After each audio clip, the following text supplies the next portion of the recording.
Saudações a todos, nossos votos de muita paz. Sejam todos muito bem-vindos a mais uma sexta-feira em que estudamos a obsessão nos seus mais variados graus e matizes. E vamos buscar hoje, então, no livro Missionários da Luz, por André Luiz, psicografado pelo Chico Xavier, um dos capítulos que ele chama de incorporação, porque a incorporação é um dos instrumentos bastante efetivos e de muita importância, porque ajuda no processo de entendimento nos trabalhos de desobsessão. O que seria incorporação ou psicofonia é justamente um médium, né, que tem determinadas características mediúnicas, né, em que na expressão da sua percepção mediúnica, ele consegue trazer o pensamento, as palavras do espírito, para que possa haver ali um diálogo entre o esclarecedor e o espírito comunicante. Então, nesse capítulo nós temos: prosseguindo em meus estudos sobre os fenômenos mediúnicos de variada expressão, sempre que meus serviços habituais me permitiam, regressava à crosta, aprendendo e cooperando no grupo em que Alexandre funcionava na qualidade de orientador. Minha frequência, porém, em virtude das obrigações por mim assumidas em nossa colônia espiritual, não podia ser assídua, razão porque procurava aproveitar as mínimas oportunidades a fim de enriquecer as minhas experiências. Em uma das reuniões a que compareci, um dos cooperadores de nossa esfera aproximou-se do compassivo instrutor e pediu humilde: nossos companheiros encarnados, em solicitações sucessivas, insistem pela vinda do irmão Dionísio Fernandes, atualmente recolhido, como sabeis, em uma organização de socorro. Alegam que a família se encontra inconsolável, que haveria conveniência na visita dele e que seria interessante ouvir um antigo companheiro de lutas doutrinárias. Enquanto Alexandre ouviu em silêncio, o simpático colaborador prosseguiu, depois de ligeira pausa: estimaríamos receber a devida autorização para trazê-lo. Poderia incorporar-se na organização mediúnica de nossa irmã Otávia e fazer-se ouvir de algum modo diante dos amigos e familiares, né? Então, era alguém pertencente a algum núcleo de trabalhos espirituais, né? Um centro espírita. Então, havia pedidos, solicitações para que ele pudesse se fazer presente, manifestando-se, não só atendendo ali a saudade, né, as necessidades do grupo de trabalho, como também dos familiares. O mentor pensou durante alguns momentos e redarguiu: não tenho qualquer objeção pessoal em face da providência que você sugere, meu caro Euclides. Entretanto, embora constitua o nosso grupo de cooperadores encarnados, de excelentes amigos, não os vejo convenientemente preparados para o integral aproveitamento da experiência. Sobrem quase todos eles, na investigação e no raciocínio, o que lhes falta em sentimento e compreensão.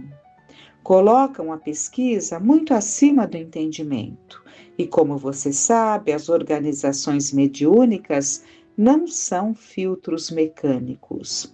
Além disso, Dionísio conta com reduzido tempo em nossa esfera. Ainda não pôde nem retirar-se do asilo que o acolheu em nosso plano. Adicionemos a esses fatores a intranquilidade da família, pouco observadora da fé viva, a diferença de vibrações da nova esfera, a que o nosso amigo procura adaptar-se, e presentemente a profunda emoção dele com essa reaproximação, talvez prematura. A instabilidade natural do aparelhamento mediúnico e possivelmente concordaremos com a inoportunidade de semelhante medida. Euclides, então nós vimos aqui que o orientador daqueles trabalhos, naquele determinado local em que André Luiz está em aprendizado, faz as colocações bastante justas e ponderadas que o grupo não era amadurecido o suficiente, de que o grupo tinha muito mais um caráter investigativo, mas ainda não tinham desenvolvido a compreensão e os sentimentos, que são características fundamentais na composição do grupo ou da maior parte de um grupo, para que os trabalhos aconteçam sem perdas ou prejuízos. Continuando, Euclides, o interlocutor, advogando o pedido veemente do círculo, não se desencorajou e insistiu. Reconheço que a vossa palavra é sempre ponderada e amiga. Concordo em que não alcançaremos o objetivo desejado. Todavia, reitero-vos a solicitação. Ainda mesmo que o fato não ultrapasse a feição de simples experiência, é que existem irmãos esforçados aos quais muito devemos aqui, no trabalho do bem diário do próximo sofredor. No trabalho do bem diário ao próximo sofredor, e sentiríamos felicidade em demonstrar-lhes o testemunho do nosso reconhecimento e estima sincera. Alexandre sorriu com a generosidade que lhe era característica e observou: só possuo razões para endossar seus pedidos, e já que você insiste na providência para atender aos companheiros que se sentem igualmente credores de sua confiança e estima, posso avisá-los de que Dionísio virá. Eu mesmo cuidarei de trazê-lo pessoalmente. E como Euclides agradecesse, tocado de imensa alegria, Alexandre encerrou a conversação, acrescentando: faça a promessa para a noite de amanhã. É sempre mais fácil dar com alegria que receber com acerto. Afastamo-nos. Porque o interrogasse quanto ao processo fenomênico da incorporação, o benigno instrutor esclareceu de boa vontade.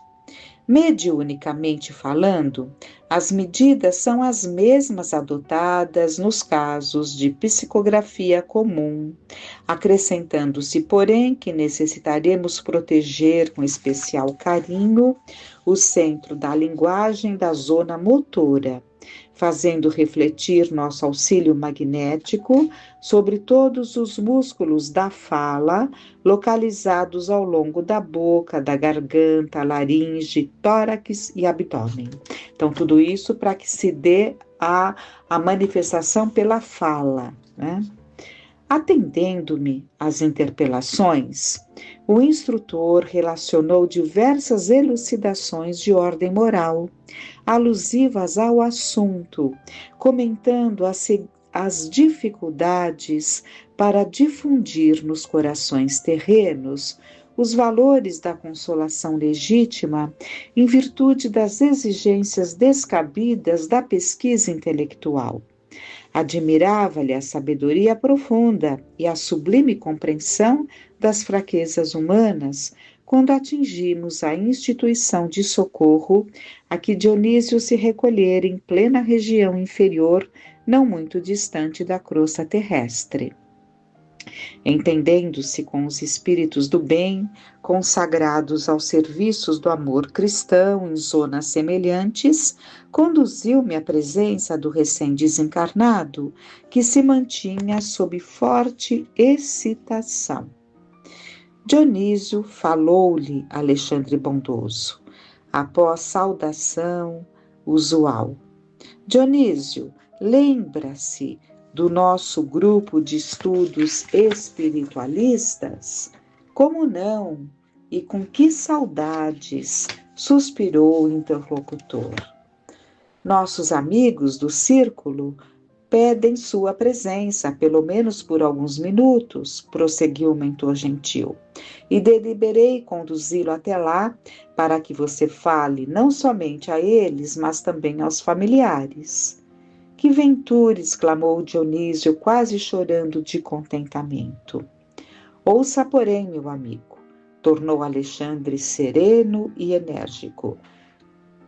É indispensável que você medite sobre o acontecimento. Lembre-se de que você vai utilizar um aparelho neuromuscular que não lhe pertence. Nossa amiga Otávia, que é a médium, né? Nossa amiga Otávia servirá de intermediária. No entanto, você não deve desconhecer as dificuldades de um médium para satisfazer as particularidades técnicas de identificação dos comunicantes. Diante das exigências de nossos irmãos encarnados, compreende bem? As colocações são feitas e é feita a pergunta: compreende? Sim, replicou Dionísio, algo desapontado. Estou agora no mundo da verdade e não devo faltar a ela. Recordo-me de que muitas vezes recebi as comunicações do plano invisível por meio de Otávia, com muitas prevenções, e não raro vacilei, acreditando-a vítima de inúmeras mistificações. Alexandre, muito calmo, observou: pois bem, agora chegou a sua vez de experimentar. E se antigamente era tão fácil para você duvidar dos outros, desculpe a fraqueza dos nossos irmãos encarnados, caso agora duvidem de seu esforço. É possível que não alcancemos o objetivo, entretanto, nossos colaboradores insistem pela sua visita e não devemos impedir a experiência. Então, será interessante nós trazermos alguns pormenores desse momento da psicofonia, da incorporação, né? Uma vez que são experiências utilizadas tanto na manifestação de espíritos amigos, falando aos familiares, como também dos mais ferrenhos obsessores, né? Daí a necessidade de todo o preparo da equipe, dos médiuns, do espírito comunicante, aqui no caso, né? Antes que Dionísio se internasse em novas considerações, o interlocutor rematou: concentre-se com atenção sobre o assunto, peça a luz divina em suas orações e espere-me. Conduzi-lo-ei em nossa companhia, deixando-o na residência da médium com algumas horas de antecedência, para que você encontre facilidades no serviço de harmonização. Então, é muito comum, faz parte ali dos preparativos do trabalho, os médiums se prepararem para os trabalhos da noite, digamos. Normalmente acontecem, com exceção de fim de semana, mas normalmente acontecem durante a noite. Então, os médiums se preparam, é preciso que haja esse preparo, e muitas vezes o espírito comunicante já se aproxima de certa forma, sem a ligação mais intensa, que só se dá no momento do ato mediúnico, mas já começa uma acomodação, né? Uma aproximação para que comece a haver ali a sintonia, se estabeleça a sintonia, tanto o médium acolhendo, quanto o espírito se amoldando àquele que será o instrumento da sua fala, né? Despedimos-nos em seguida, registrando efusivos agradecimentos do interlocutor. interlocutor. Então, o médium que trabalha nas desobsessões, né, já preparado para tais atividades, ele pode já pressentir durante o seu dia, num determinado momento, normalmente naquele momento em que ele vai se preparar para os trabalhos, sentir ali a presença, que não se efetiva, mas já se aproxima, e dependendo ali da sensibilidade, ele já pode sentir, né? Às vezes algum desconforto pela presença de um espírito de padrão vibratório mais inferior, outras vezes bastante inferior, né? Dependendo ali do espírito que irá ser conduzido para aquela manifestação, né? Então, despedimos-nos em seguida, registrando efusivos agradecimentos do interlocutor. O caso interessava-me. Por isso mesmo, roguei a permissão de Alexandre para acompanhá-lo de mais perto. Autorizado a fazê-lo, segui um instrutor que se dirigiu no dia seguinte à instituição a que Dionísio se recolhera, amparando-o convenientemente para a visita projetada. Com a gentileza de sempre, Alexandre guiou-nos até a moradia da médium Otávia, onde Euclides, o benevolente amigo da véspera, nos aguardava, cheio de atenções. O prestimoso mentor despediu-se com delicadeza extrema e, deixando-me em companhia dos novos colegas, acrescentou: a reunião dos companheiros encarnados terá início às 20 horas. Todavia, entre 18 e 19 horas, estarei aqui de regresso, a fim de acompanhá-los ao nosso núcleo de serviço. E, fixando-me, concluiu bondosamente: aproveite a aproximação de Euclides, meu caro André. Um bom trabalhador tem sempre proveitosas lições a ensinar. Euclides, sorrindo, agradeceu comovido e conduzia-nos ao interior doméstico, enquanto Alexandre se afastava em outra direção. Detivemo-nos em humilde aposento. Nesta parte da casa, explicou-nos o guia acolhedor, a nossa irmã Otávia costuma fazer meditações e preces. A atmosfera reinante aqui é, por isso, confortadora, leve e balsâmica. Estejam à vontade. Em vista de ser hoje um dos dias consagrados ao serviço mediúnico, terminará ela os trabalhos da refeição da tarde mais cedo, a fim de orar e preparar-se. Então, o Euclides, que era um médium assim ligado à casa, diferentemente de Alexandre, né, que tinha uma ligação ali, mas não com a característica de estar presente nos trabalhos continuamente, como era Euclides. Euclides acompanhava ali os trabalhos mediúnicos diretamente naquela casa, né? Então, ele acompanhava a médium Otávia. E sabia perfeitamente que após a refeição da tarde, ali o lanche da tarde, ela iria para aquele quarto, para aquela sala, para aquele cômodo, preparar-se para os trabalhos da noite.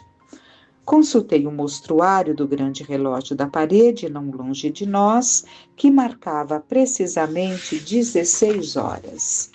E manifestei o desejo de ver a nossa irmã, que atuaria naquela noite como intermediária entre os dois planos.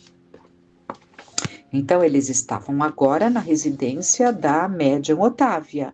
Já tinham passado pelo posto de acolhimento, onde estava Dionísio, recém-desencarnado, e agora estavam na casa da médium.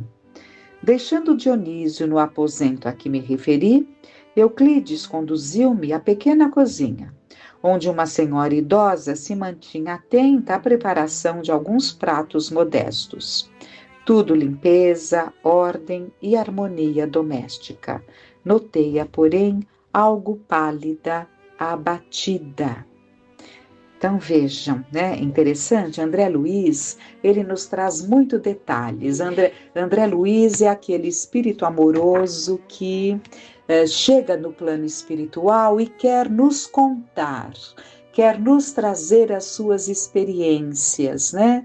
É como aquele peixinho vermelho daquela lenda egípcia, de um peixinho vermelho que estava ali num lago de um jardim, e todos os outros peixes pachorrentos, gordalhuchos, ficavam ali só se alimentando de larvas, larvas, larvas, e ele, muito ativo, nunca encontrava ali um lugar também para o descanso, e com isso, por não encontrar um lugar para o descanso, ele acabava andando por todo aquele lago, né, descobrindo ali todo aquele ladrilho que enfeitava, né, que compunha ali a margem daquele lago.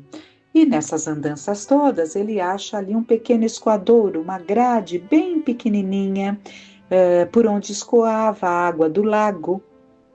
E ele, muito, como se diz, muito curioso, né? Muito desbravador, decide por passar e passa ali perdendo escamas, e ele era pequeno, né, magro, pequeno, perdendo escamas, mas vai, né?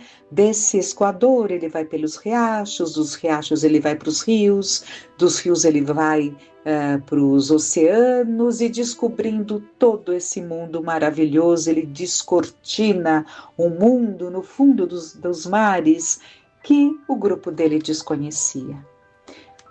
Vendo ali então, né, aprendendo, muito estudioso, aprendendo ali com um grupo dos estudiosos que a, a, se haveria secas, algum momento em que haveria alguma seca muito significativa, e os seus amigos estavam condenados a perecer. Então ele empreende a viagem de volta, né, dos mares para os rios, chega lá trazendo a grande notícia, achando que todos o ouviriam, a grande notícia de que havia um mundo além daquele pequeno lago, né? E ninguém deu atenção a ele, foi ironizado, ridicularizado, e muito triste ele volta então, né, para aquele novo ambiente que facilitou o seu progresso. Assim, André Luiz, quando chega no plano espiritual e descortina todo um mundo de experiências, de vivências, e quer nos contar tudo isso. E ele nos conta detalhes, porque ele entende, né? Assim entendo eu, que ele entende que são detalhes importantes que nós não podemos não valorizar. Quando ele diz aqui que a pequena cozinha, não é? De onde uma senhora idosa se mantinha atenta à preparação de alguns pratos modestos, tudo limpeza, ordem e harmonia doméstica. Ele já está falando aqui de um ponto importante desta médium, né, desta senhora cuidadosa, mas um pouco mais tarde ela se dirigiria ali para os trabalhos, mas as suas funções, né, os seus cuidados estavam acontecendo, nos seus cuidados, no seu carinho, porque termos ali as nossas coisas, né? Ali nos nossos ambientes, nos nossos lares, devidamente cuidados, isso demonstra carinho, né? Carinho por nós mesmos, atenção a nós mesmos, que devemos viver num ambiente harmônico, né? Num ambiente agradável. Carinho aos familiares, né? Que merecem ter ali um ambiente adequado. Então, são detalhes que eu julgo muito importantes. Sempre que estou lendo ali, não só André Luiz, mas aqui é o André Luiz, né? Como ele nos alcança, né? Então é uma riqueza de detalhes. Mas ele nota essa médium algo pálida, abatida. Ouvindo minha inquirição discreta, o companheiro informou: Otávia é uma excelente colaboradora de nossos serviços espirituais, mas pela força das provas necessárias à redenção, permanece unida a um homem ignorante e quase cruel, enquanto o companheiro brutal está ausente nas horas do ganha-pão. A casa é tranquila e feliz, porquanto a nossa amiga não oferece hospedagem às entidades perturbadoras da sombra. Todavia, quando o infeliz Leonardo penetra este pequeno domínio, a situação se modifica, porque o pobre esposo é um legítimo canteiro espinhoso no jardim deste lar. Faz-se acompanhar de perigosos elementos das zonas mais baixas. Então, enquanto ela está sozinha em sua casa, o ambiente é muito agradável, não há presenças de espíritos perturbadores. Quando ele chega, ele já traz consigo as suas companhias, né? Não conseguiu ele identificar-se com a missão espiritualizante da esposa? Perguntei com interesse. Não, de modo algum, explicou Euclides sem titubear. Não é novo para a compreensão elevada, contudo, é teimoso nos erros que lhe são próprios. Então, ele teria condição de alcançar tudo isso que ela estava buscando, né? Mas ele era teimoso. Permite que a consorte nos ajude em vista da insistência de parentes consanguíneos dele, dedicados à nossa causa e que, influenciados por nós, não lhe permitem afastá-la. A tarefa, porém, não é muito fácil, porque se Otávia é dócil aos espíritos do bem, o esposo é obediente aos cultivadores do mal. Basta, às vezes, traçarmos um programa construtivo com a colaboração dela para que Leonardo, cedendo aos portadores da treva, nos perturbe a ação, criando-nos graves dificuldades. Percebendo que o abatimento da médium não me passava despercebido, Euclides acrescentou: tão logo prometi ontem alegremente a vinda de Dionísio, desejoso de incentivar o bom ânimo dos amigos encarnados, contando com o concurso mediúnico de nossa irmã, piorou a situação psíquica do esposo imprevidente. Leonardo amanheceu hoje mais nervoso que de costume, embebedou-se pouco antes do almoço, insultou a companheira humilde e chegou mesmo a infligir-lhe tormentos físicos. Assustada, a bondosa senhora sofreu tremendo choque nervoso que lhe atingiu o fígado, encontrando-se no momento sob forte perturbação gastrointestinal. Então vejam, os espíritos maléficos, né, não desejosos de que se alcançasse aquele momento que seria muito importante para aquele grupo mediúnico, para aqueles espíritas que estavam ligados àquele centro espírita, ou casa espírita, porque nesses tempos mais antigos, muitas vezes, essas reuniões aconteciam em lares, né? Aqui eu não me lembro exatamente, mas não tem a menor importância. O fato é que esse grupo se beneficiaria com a presença do tão querido Dionísio que havia desencarnado. E aqueles que trabalhavam contra os bons trabalhos desta casa não queriam que isso acontecesse. E eles acompanham de perto as programações, tentando insuflar nos trabalhadores sentimentos, desconcertos orgânicos, tudo para desarmonizar e desarticular os programas de trabalho. E estavam conseguindo, porque envolveram com muita facilidade ao esposo, né, que se deixava vibrar numa faixa vibratória bastante baixa, e com isso, né, ele ficou mais atormentado ainda, mais nervoso, e criou uma situação muito delicada. Assustada, Continuando então, por isso mesmo a alimentação dela foi muito deficiente durante o dia e não tem podido manter a harmonia precisa da mente para atender com exatidão aos nossos propósitos. Já trouxe diversos recursos de assistência, inclusive a cooperação magnética de competentes enfermeiros espirituais para levantar-lhe o padrão das energias necessárias. E só por isso é que a pobrezinha ainda não tombou a camada, embora se encontre bastante enfraquecida, apesar de todos os socorros.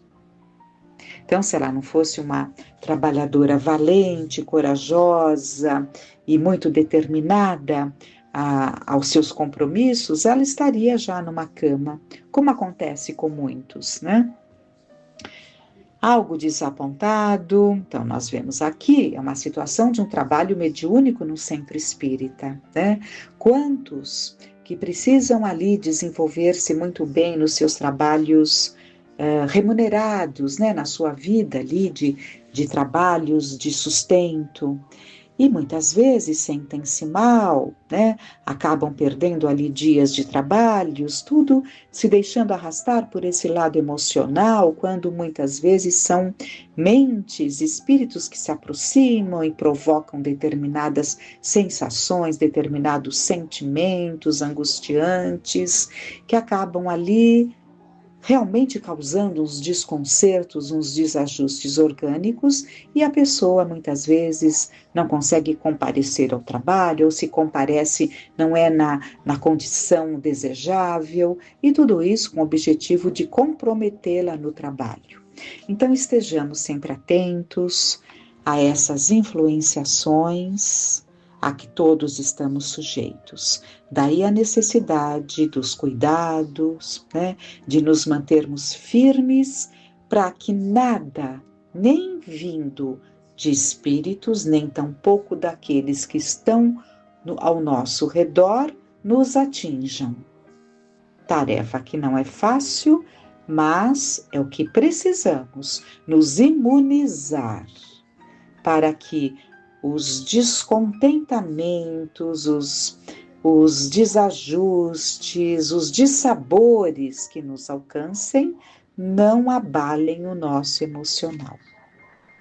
Fiquemos por hoje com essas reflexões, que fiquemos em paz, que Deus e Jesus nos ampare a todos.